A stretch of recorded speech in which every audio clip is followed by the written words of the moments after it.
শ্রাবণ মাস শিবের জন্ম মাস। এই শ্রাবণেই মহেশ্বর প্রকট হয়েছিলেন পৃথিবীতে। ভক্তিবিলাসী হিন্দুদের কাছে এই শিব মাসের গুরুত্ব অনেকটাই। এই সময় ব্রতধারীরা ব্রত পালন করেন। উপবাসীদের শিবক্ষেত্র কল্পবাসের নিয়মও তারও রয়েছে। শিবক্ষেত্র কাশী স্বয়ং মহাদেবের আবাসস্থল। এই পুণ্যভূমিতে তার চির অবস্থান।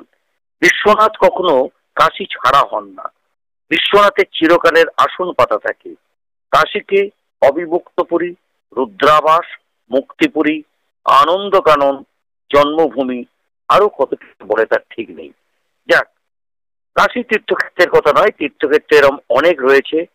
আমাদের এই স্থান মাহাত্ম্যে বিভিন্নভাবে আমাদের শিব পুজো হয়ে থাকে। দ্বাদশ জ্যোতির্লিঙ্গের কথাও আগে আমি বলেছি। এখন একটু প্রশ্ন করব যে শিব কি, তিনি কোথায় থাকেন, তার পুজোর মাহাত্ম্যই বা কি? ব্রহ্মা, বিষ্ণু প্রভৃতি দেবতারাই এই প্রশ্নের উত্তর দিতে অক্ষম। মানুষ তো তুচ্ছ। ত্রিজগতের সবকিছুই তো শিবময়, সর্বক্ষেত্রেই তার প্রকাশ। অষ্টমূর্তিতে তিনি জগৎ সংসারে বিরাজমান। মর্তে তিনি মহাকাল, সৃজনে নটরাজ, পশুপালনে পশুপতি, শাসন কর্মে তিনি কাল ভৈরব, দারিদ্র হরণে কুবের ভান্ডারী, বৈদ্যনাথ রূপে রোগারোগ্য, আর মৃত্যুঞ্জয় রূপে তার প্রাণদান। কর্মে তিনি আবার বায়ুপুত্র মহাবীর হনুমান, ভক্তিতে আশুতোষ, প্রেমে অর্ধনারীশ্বর, সন্তানে বটুক, মুক্তিদানে বিশ্বেশ্বর বিশ্বনাথ। তিনি আবার সৃষ্টি আর ধ্বংসের সমন্বয়কারী হরিহর। তিনি নিখিল বিশ্বের সব জীবের হৃদয়ে গুহাবাসী আশ্বাস স্বরূপ সোহনম। বহুভাবে বহু নামে জগৎ কল্যাণে তার প্রকাশ। সুতরাং শিব তিনি কিন্তু গৃহস্থ নন, আবার তিনি শ্মশানবাসী। শিব দেখা যাচ্ছে ব্রহ্মচারীও নন। তিনি সব ঐশ্বর্যময় সন্ন্যাসী নন। তিনি তো অস্ত্রধারী। তিনি ব্রাহ্মণ, ক্ষত্রিয়, বৈশ্য নন। কারণ তিনি বেদ পাঠ যোগ্য করেন না। তিনি প্রজা রক্ষার বদলে প্রলয় প্রিয়। তিনি নির্ধন ও চেষ্টাহীন। তিনি নাগ যজ্ঞোপবীতধারী। তাহলে তো শূদ্র নন। তিনি লিঙ্গেশ্বর, আবার অর্ধনারীশ্বর। লোককথায় তিনি অনাদি। প্রলয়কালে দেব বিনাশ করেন, তবুও তিনি পাপহীন। এই যে শিব, শিবের মাহাত্ম্য এ বলে শেষ করা যাবে না। এবং শিবের যে আমরা জানি যে যেটা দ্বাদশ জ্যোতির্লিঙ্গ, সেই দ্বাদশ জ্যোতির্লিঙ্গের কথা আমরা খুব ভালোভাবেই জানি।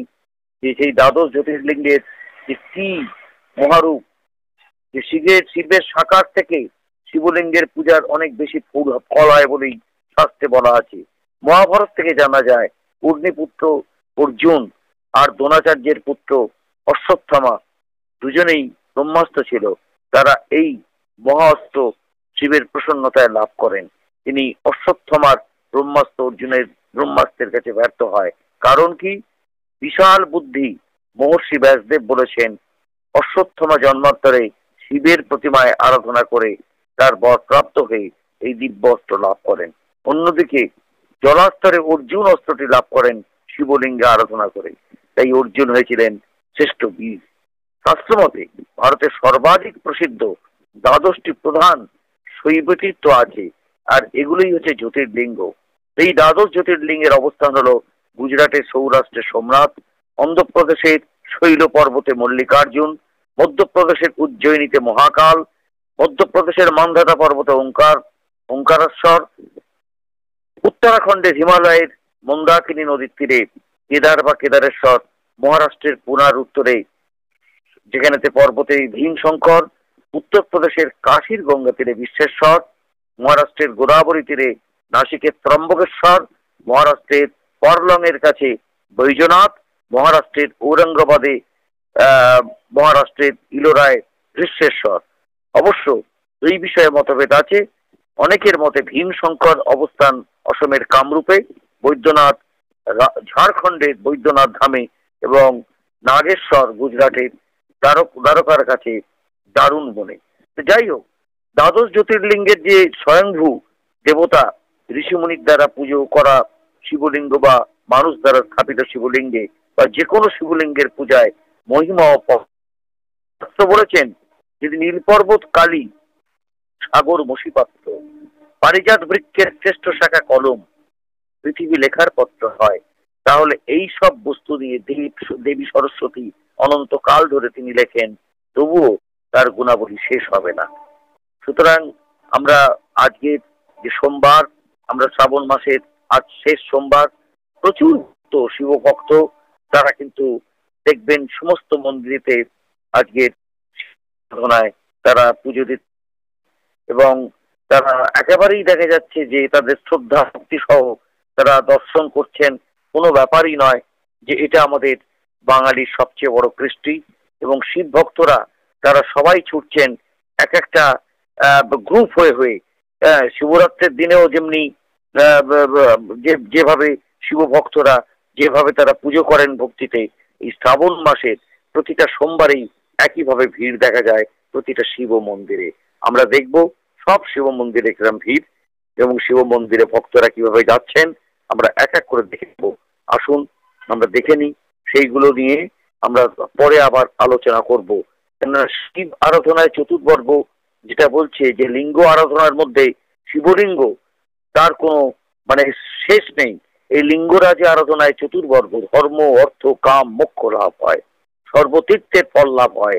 একবার শিবলিঙ্গের আরাধনায় ধ্যানের মাধ্যমে শিবলিঙ্গের ফল আরো বেশি হয়। পদ্ম, বেলপাতা, শ্বেতপত্র এবং শঙ্খ পুষ্প দিয়ে শিবলিঙ্গের পুজো করলে অর্থ ঐশ্বর্য প্রাপ্তি হয়।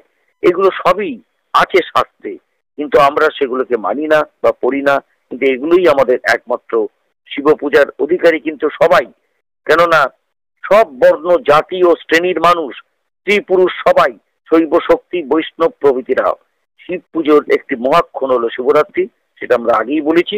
সুতরাং শিবরাত্রির কথা আমরা পরে বলবো, কিন্তু এখন যে শ্রাবণ মাস, সেই শ্রাবণ মাসের যে জন্ম মাসেতে যে শিবের আরাধনায় যেভাবে ব্রতী তারা সব ছড়ছেন ভক্তের জন্য, ভক্তেরা সেই দর্শনের মাহাত্ম্য এবং তাদের যে পুণ্যের জন্য এটা কিন্তু ভীষণভাবে প্রয়োজন রয়েছে।